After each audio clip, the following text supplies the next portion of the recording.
Okay. Good evening. I'm Katie Parker, your class of 2020 Valedictorian, and I feel so blessed to be able to have all of us together tonight, even if we're not all together in the stadium. First off, I'd like to thank our amazing administration led by Miss Donna Varnado for giving us our first graduation in kindergarten and now our high school graduation that we always dreamed of. I'd also like to thank the teachers that went above and beyond to ensure our successes. I'd like to thank all the devoted parents sitting out there that were always working to give our class everything we needed, especially when y'all helped replace the senior events we thought we'd lost. You guys have treated each of us like we were your own and always made us feel loved. We are so thankful for y'all's devotion to us. If you would have told me my freshman year of high school that I was going to have a normal graduation ceremony, I would have told you, of course, why not? If you would have told me this is the beginning of our senior year, I would have said, well, obviously, that's how every graduation is. But if you would have told me this in the middle of April of this year, I would have told you you were dreaming. When I was thinking about what I wanted this speech to be about, I really had no idea where I was going with it. While I was brainstorming, I got a fortune cookie with my dinner that said, "Do not put off till tomorrow what can be enjoyed today." See, what I've learned these past few months is that when we get comfortable with our lives and start to expect aspects of our lives as a given, we forget to appreciate certain things.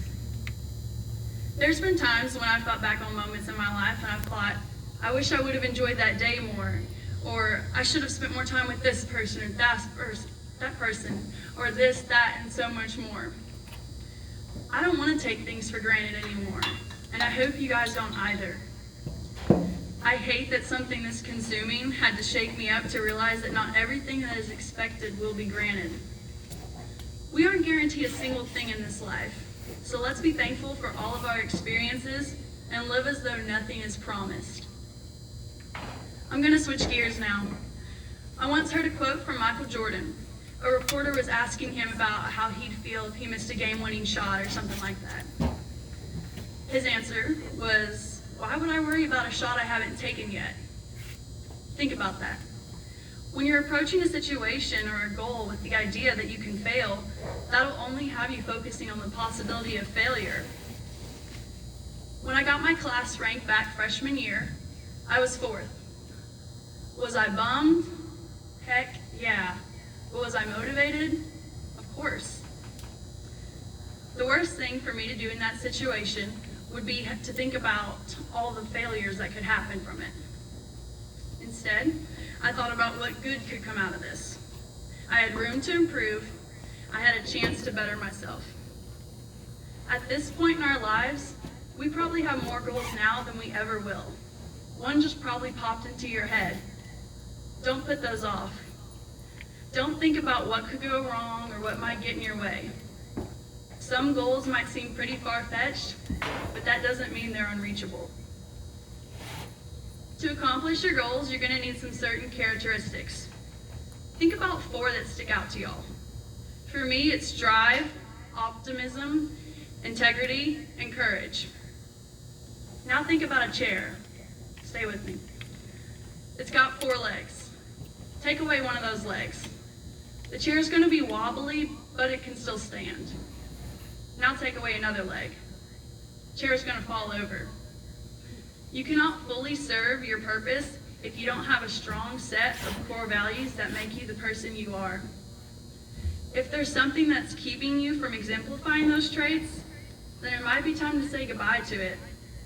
You probably just thought of it. It might be that group of friends that it compromises your integrity. It might be a grudge that you need to let go of. It might be the fear of rejection. It might even be just one person you need to distance yourself from. Whatever it is, when you put it in the grand scheme of things, you're going to realize how silly it is to let it get in the way of your success. I really feel that our class is going to do something special. Our class has something that other classes don't. Ask anyone. If anyone has the chance to be successful, it's us.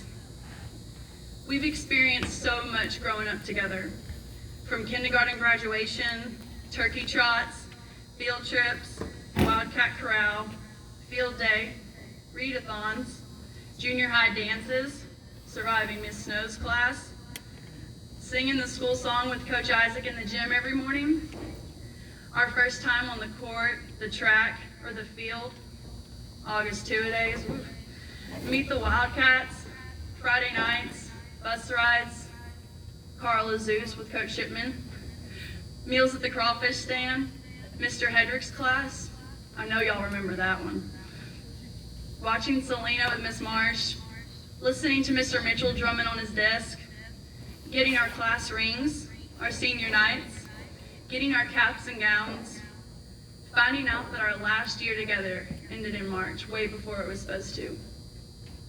Senior prom, and finally graduation. To quote a wise Cornell grad and successful businessman, Andy Bernard, I wish there was a way to know you were in the good old days before you left them. I asked my fellow classmates what was one word they would use to describe our senior class. Some of the words they gave me were close, competitive, risk takers, unique, outgoing, adventurous, and family. We are the class of 2020, and we are all of these things. We're going places, and we're not going to let our misfortunes shade on our futures. We are 2020, and we stand together.